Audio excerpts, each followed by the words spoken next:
Muito boa noite a todos. Meu nome é Letícia, sou uma colaboradora aqui desta casa, né?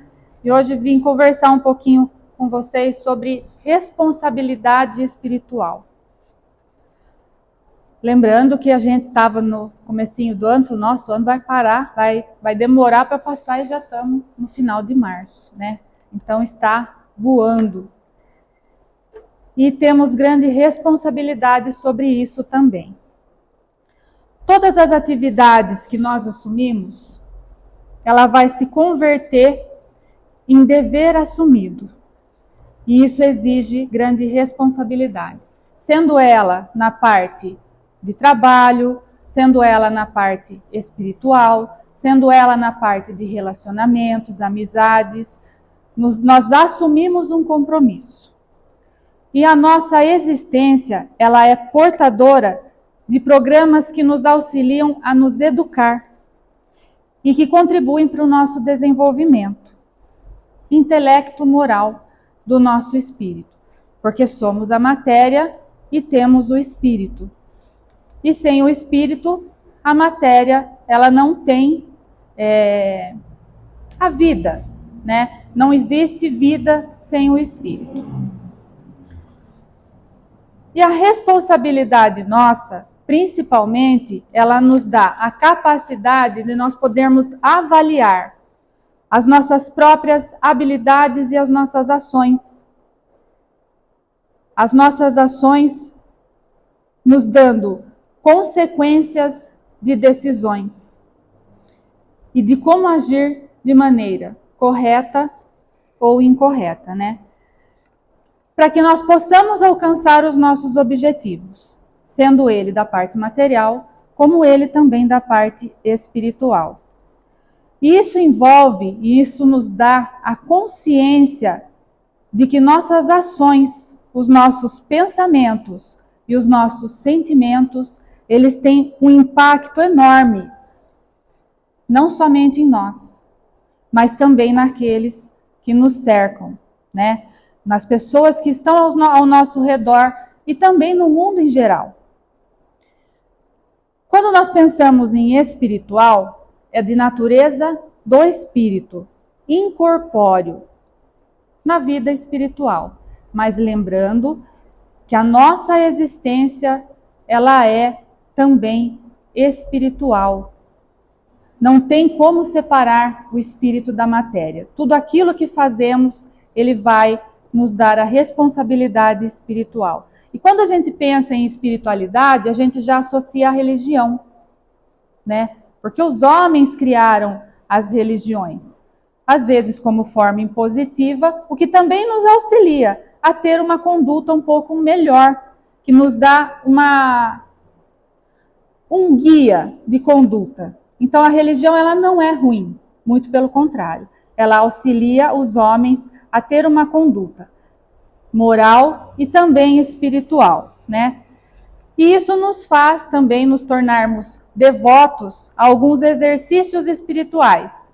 Espiritualista, meditação, hinduísta, budista, o evangélico, os católicos, os umbandistas, né? Existem vários dentro dessas religiões, existem os exercícios espirituais, né? E os desafios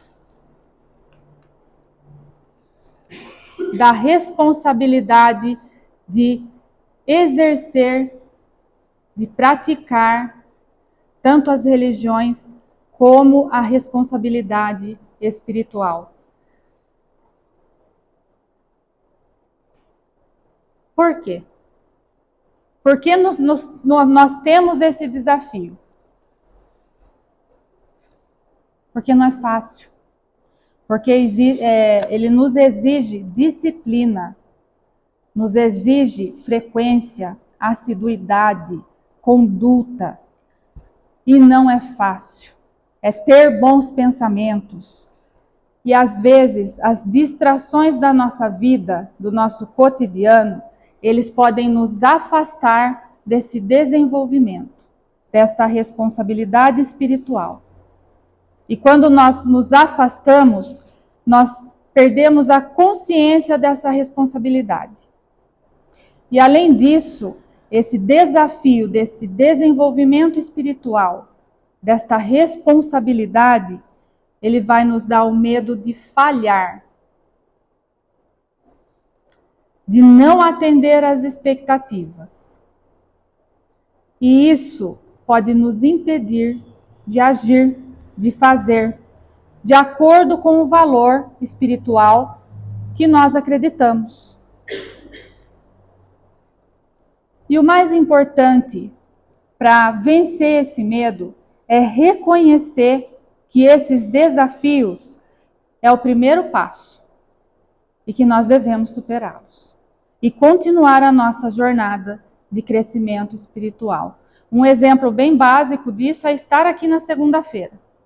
Isso daí já é uma responsabilidade que você está cuidando da sua parte espiritual. Porque aqui nós temos a palestra, nós temos o passe, a fluidoterapia, e dá a impressão que tudo acontece nesse dia, para que não estejamos presentes. Isso é um desafio.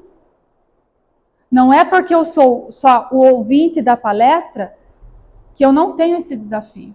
Essa responsabilidade de toda segunda-feira estar aqui já é uma responsabilidade espiritual. Nós já estamos procurando algo a mais.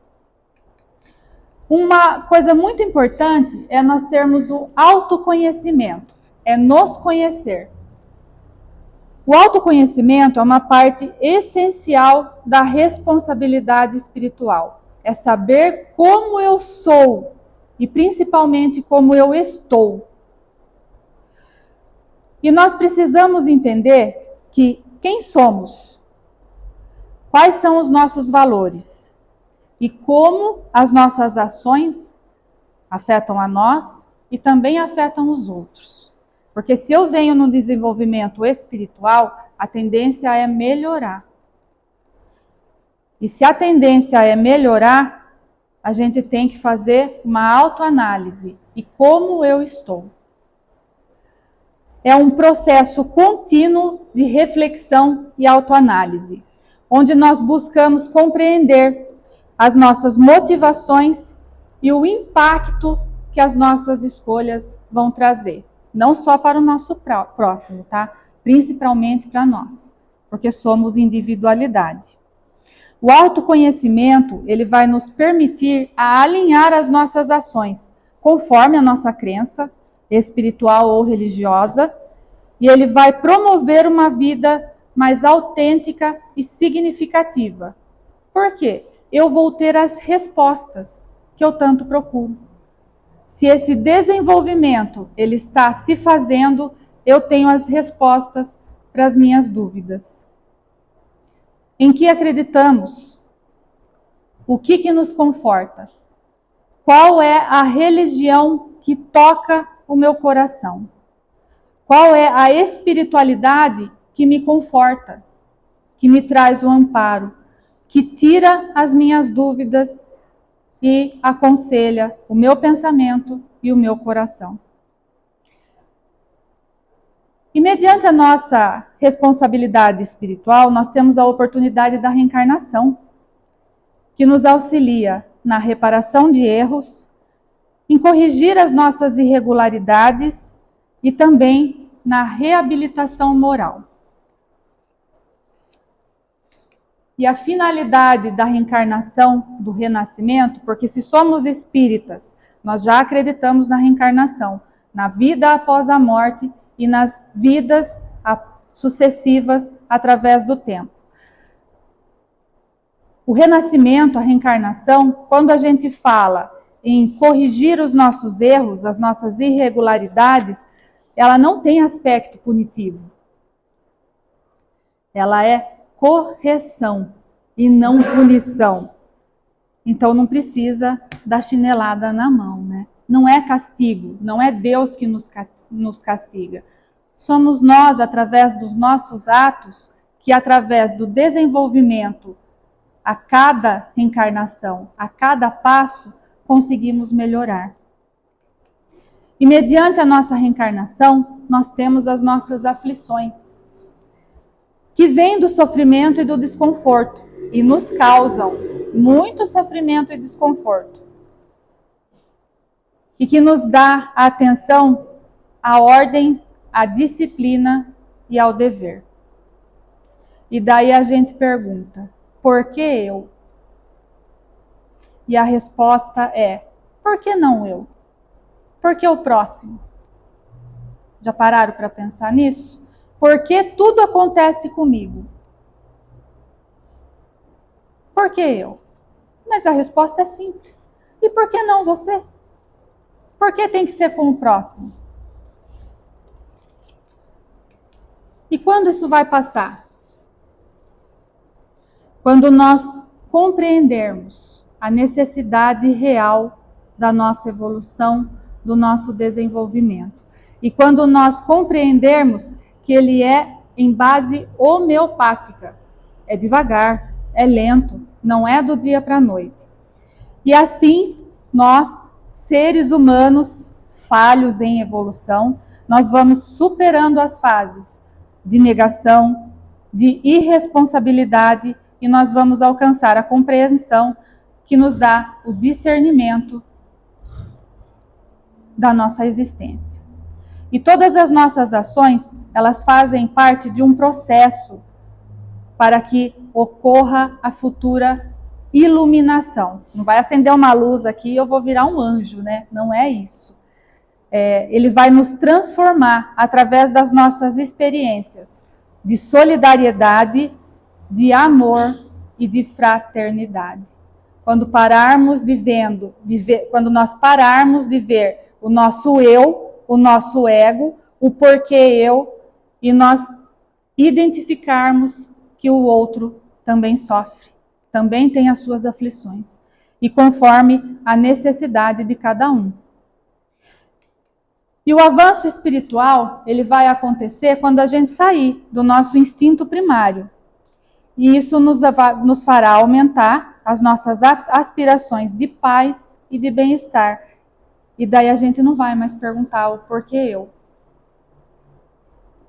Por isso é um desenvolvimento, é um processo. E daí vai se alterar o foco das nossas existências. Nós vamos sair do primitivismo e nos vai ceder o lugar ao aperfeiçoamento moral, a nossa evolução. E daí a gente para e fala assim, mas por que eu nasci? O que eu vim fazer nesse planeta Terra? Descubra-se, reflita, procure, faça a adaptação. Procure o lugar onde você se sinta acolhido também para auxiliar. E daí a gente fala assim, por que eu nasci? Por que a gente pensa nisso? Pode ser por falta de motivação e até por falta de afeto. Mas o outro me motiva. Não é a motivação externa, é a minha motivação. E se a gente colocar um toque de alegria nas nossas atividades e reflexionar no significado das nossas ações, o negócio começa a mudar. A gente começa a ter o autoconhecimento, o se conhecer. Opa, para tudo, hoje eu não estou bem. Para, pensa, respira, mas continua.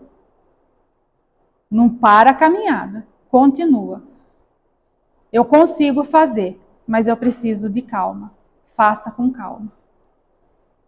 E o automatismo, a falta de tempo, nos induz à inércia, nos dá resistência a novas mudanças, a novas oportunidades e nos traz a indiferença pelo que nós já realizamos. É o deixar tudo no automático, né? Todo dia a mesma coisa e fica nesse automático e a hora que eu vou ver, eu estou perdida em mim mesma. Lembrando que o teu próximo, o nosso próximo, ele precisa da gente. Reencarnado ou não, nós, seres vivos e também os seres desencarnados, os seres espirituais. Eles precisam de nós. E ele conta com a nossa solidariedade, com a nossa assistência fraternal. E quando nós nos propomos a vir aqui, que seja somente na palestra ou em qualquer outro templo, e a gente ouve boas palavras, boas reflexões, o nosso entorno também desenvolve. Porque estamos cheios de seres espirituais, pessoas que nos compreendem, espíritos que nos compreendem, espíritos que também não nos compreendem. Então, a evolução ela vai se fazendo. É lógico que existem os mais rebeldes, né? Isso faz parte, assim como a nossa rebeldia. Ama-o conscientemente, o que fará um grande bem. Compreenda o teu próximo, mesmo ele não compreendendo você. As nossas atividades espirituais, elas multiplicam-se e nos esperam a dedicação, o dedicar-se ao espírito, ao meu espiritual. E para isso, não só como nós estamos num templo espírita, né? Aqui na casa, nós temos como nos dedicar à nossa parte espiritual. Através das reuniões mediúnicas, através das palestras, através do auxílio aos desencarnados e principalmente aos encarnados, tá? Nós temos as reuniões mediúnicas sérias, que elas exigem participantes conscientes da sua proposta, daquilo que ele assumiu como responsabilidade, para que isso possa ser executado. Nós temos em casas espíritas e também em outras casas espiritualistas, independente da religião, atendimento fraterno que abre a porta para que o sentimento alheio possa se iluminar. Porque o falar e o receber pequena orientação já nos auxilia, nos faz reflexionar, nos faz pensar. E ele nos traz a libertação da nossa consciência, do nosso eu. Na casa espírita nós temos a terapia do passe, que aguarda comportamentos nobres e compadecidos para o socorro oportuno à aflição. Os passistas são instrumentos que nos auxiliam na reenergização através dos espíritos. Também temos a divulgação doutrinária, que ela é indispensável. Dentro de padrões especiais que nos servem como esclarecimento e que auxilia a tocar os ouvintes que precisam encontrar um roteiro para dar continuidade na sua existência, para que tenham uma vida ativa e saudável, uma vida espiritual. Tudo isso e outros mais serviços espirituais, eles nos aguardam com responsabilidade, consciência e dever. Então, tudo podemos fazer, tanto na parte material como na parte espiritual. Basta nos colocarmos à disposição. E não precisa ser santo, viu? Aqui não tem nenhum santo. Em nenhuma religião tem santo. Não precisa. Precisa ter a vontade, a responsabilidade e se desenvolver. E daí a gente fala assim, mas eu tenho medo, e se eu falhar? Isso aqui não é fracasso. O desistir é o fracasso. Então, continuemos. Se for para vir só ouvir a palestra, tudo bem. Se for para eu ser um trabalhador, tudo bem também. Entendeu? Tudo ao seu momento. E nós vamos encontrar dificuldade. Mas se a gente tem a dificuldade, a gente vai ter o amparo. Se a gente tropeçar, vai ter quem nos sustente. A espiritualidade sempre nos auxilia, mesmo sendo resistentes. E será que nós somos capazes de perceber isso? As dificuldades, os tropeços? Nós temos esperança? Como está a nossa fé? Como estamos procurando nos tornarmos melhores? Estamos no caminho certo? Não só para nós, mas para o nosso entorno? Você tem fé Mas você desanima com facilidade? Porque não é fácil. É um dia de cada vez. Não é fácil. O nosso desenvolvimento intelectual, moral, não é fácil. Então, está mais do que na hora de acertar os nossos passos e continuar ou começar a nossa caminhada. Em frente e avante sempre. E quando alguém quer crescer e amadurecer, ela vai encontrar os meios. E quando não encontra, ela vai encontrar desculpa, que é a chamada muleta. Não vou por causa disso, não faço por causa daquele ou daquilo. A gente encontra um monte de desculpa. E daí a gente lembra das nossas professoras. Olha para frente na hora da prova. Ela é individual. Não adianta olhar para trás. Para pegar a colinha lá do coleguinha, né? E as dificuldades a gente acha que é só nossa, mas todos têm. Não sendo iguais para todos, tá? Cada um com a sua carga. Sendo ela só o trabalho, sendo ela cuidar só da casa, né? Cada um com o seu cada um. Então, o que a gente tem que fazer? Regar aquilo que a gente quer que cresça dentro de nós, para que o nosso entorno floresça, para que continuemos a nossa evolução e principalmente a nossa responsabilidade espiritual. É isso que eu queria trazer de reflexão para hoje. Uma excelente semana, né? Um excelente final de março e um excelente início de abril para todos nós. Que possamos aproveitar a nossa espiritualidade, aproveitar as chances, as oportunidades de estar já procurando algo que nos reconforta e que nos dá o roteiro para continuarmos. Muito obrigado a todos.